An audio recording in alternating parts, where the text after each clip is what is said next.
জল্লাদ শাহজাহান আর আমাদের মধ্যে নেই। প্রিয় দর্শক, আসসালামু আলাইকুম। আমার স্ক্রিনে একটা ছবি দেখতে পারতেছেন, তার নাম হচ্ছে জল্লাদ শাহজাহান। তিনি কিন্তু সাম্প্রতিক সময়ে সোশ্যাল মিডিয়াতে খুবই ভাইরাল একজন লোক। প্রিয় দর্শক, ৩১ বছর ৬ মাস ২ দিন তিনি কারাগারে ছিলেন। এত বছর কারাগারে থাকা অবস্থায় তিনি অনেক মানুষকে ফাঁসিতে ঝুলিয়েছেন। তিনি রেকর্ড করেছেন। সাম্প্রতিক সময়ে তিনি কারাগার থেকে মুক্তি পাওয়ার পরে তিনি ভাইরাল হয়ে গেছেন। সারা বাংলাদেশে তিনি ভাইরাল হয়ে গেছেন। তিনি যখন এত বছর পরে কারাবন্দি থেকে মুক্তি পেলেন, তখন কিন্তু সোশ্যাল মিডিয়াতে বিভিন্ন সময় ইন্টারভিউ দেওয়ার সময় তার প্রচুর পরিমাণে তার ভিডিওগুলো ভাইরাল হয়ে যায়। দর্শক শ্রোতা, এই মানুষটার অসহায়ত্ব দেখে বাংলাদেশের কিছু কিছু মানুষ তাকে দান করেছে, তাকে হেল্প করেছে, তাকে সাহায্য করেছে। দর্শক, একটা মানুষ যখন ৩১ বছর প্লাস কারাবন্দি থাকে, ওই মানুষটার কিন্তু আর কোনো কিছুই থাকে না। ওই মানুষটার সব কিছু কিন্তু শেষ হয়ে যায়। দর্শক, ওই মানুষটা যখন সব কিছু হারিয়ে কারাবন্দি থেকে মুক্তি পেলেন, তখন তিনি নতুন করে বাঁচার জন্য স্বপ্ন দেখলেন। প্রিয় দর্শক, এই মানুষটার বাড়ি ছিল নরসিংদীতে। তার মা বাবা কোনো কিছুই কিন্তু বেঁচে ছিলেন না। তার প্রায় আপন মানুষই কিন্তু তিনি কারাগার থেকে এসে দেখেন তার কেউই নাই। দর্শক শ্রোতা, তার শুধু একজন বোন ছিল। সেই বোনের কাছেই তিনি আশ্রয় নিয়েছিলেন। তিনি নতুন করে বাঁচতে চেয়েছিলেন। এখন আমরা কি বলবো?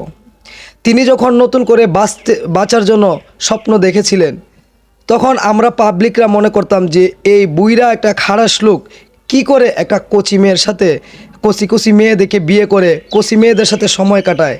দর্শক, ৩১ বছর কারাবন্দি থাকা অবস্থায় একটা মানুষের কতগুলো স্বপ্ন ভেঙে যায়, কিন্তু সে কিছুই করতে পারে না। চোখের সামনে তার সোনার জীবনটা শেষ হয়ে যায়, তার সুন্দর সংসারটা শেষ হয়ে যায়। ওই মানুষটা ভবিষ্যতে কী নিয়ে বাঁচবে? দর্শক শ্রোতা, আমরা জানতে পারি জল্লাদ শাহজাহান নাকি প্রচণ্ড বুকের ব্যথায় তিনি মারা যান। তার যখন বুকে ব্যথা হয়, সাম্প্রতিক সময়ে ওই সময় তার ফ্যামিলির লোক তাকে হসপিটালে নিয়ে যায়। তিনি নাকি চিকিৎসাধীন অবস্থায় মারা যান। এখন আমরা কি বলবো? এতদিন তো আমরা বললাম যে বুইরা খাটাস জল্লাদ একটা মেয়ে ছাইরা আরেকটা মেয়েকে ধরে, আমরা একটা মেয়ে পাই না, অথচ সে 2টা মেয়ে নিয়ে সোশ্যাল মিডিয়াতে নোংরামি করে। দর্শক শ্রোতা, সে কিন্তু অভিনয় করত, নোংরামির কোনো কিছুই ছিল না। সে বিয়ে করেছিল। বিয়ে করা কিন্তু পাপ নয়। কিছুদিন আগে আমরা দেখেছিলাম সে একটা মেয়েকে, টিকটকার একটা মেয়েকে বিয়ে করেছিল। তার নাম ছিল সাথী আক্তার। তার কিন্তু মানসিক যন্ত্রণা, মানসিক টেনশন ছিল। তার সংসারটা নিয়ে ঝামেলা ছিল, তার বউয়ের সাথে অনেক ঝামেলা চলছিল। অনেক ইন্টারভিউতে আমরা দেখেছিলাম। একটা সময় তাদের ছাড়াছাড়ি হয়ে গেল এবং ওই জল্লাদ শাহজাহান তার বউকে ভোলার জন্য অন্যান্য মেয়েদের সাথে ভিডিওতে ব্যস্ত ছিলেন। হঠাৎ করে কি হলো? জল্লাদ শাহজাহান হঠাৎ করে আমাদের কাছ থেকে চিরবিদায় নিয়ে চলে গেলেন। দর্শক শ্রোতা, ওই মানুষটা কিন্তু পৃথিবীতে আর কোনো কিছুই রইল না। ভাই, আমরা একটা মানুষ থাকতে তার মূল্যটা বুঝি না। দাঁত থাকতে দাঁতের মূল্য দিতে আমরা জানি না। মানুষ মইরা গেলে কদর বাইরা যায়। এখন আমাদের শুধু আফসোস করার পালা। আমরা শুধু বলবো হায় হায়, কি থেকে কি হয়ে গেল। মানুষটা ভালো ছিল, কিন্তু ওই মানুষটা বেঁচে থাকতে আমরা বিভিন্ন সময় কমেন্টে গিয়ে বাজে বাজে কথা বলছি, আমাদের মুখে কিন্তু আটকায়নি ভাই। তাই একটা মানুষ বেঁচে থাকতে তার জীবন সম্পর্কে বুঝবেন, অবশ্যই তাকে বুঝতে চেষ্টা করবেন। হয়তো ওই মানুষটাকে কেউ বুঝেনি। হয়তো দেখেন ভাই, আসার কিন্তু একটা সিরিয়াল আছে, যাওয়ার কোনো সিরিয়াল নাই। কে কখন কোথায় মারা যায় আমরা কিন্তু জানি না। দর্শক শ্রোতা, এই মানুষটা হঠাৎ করে আমাদের মাঝ থেকে হারিয়ে যাবে আমরা কি ভেবেছিলাম? কি হয়ে গেল?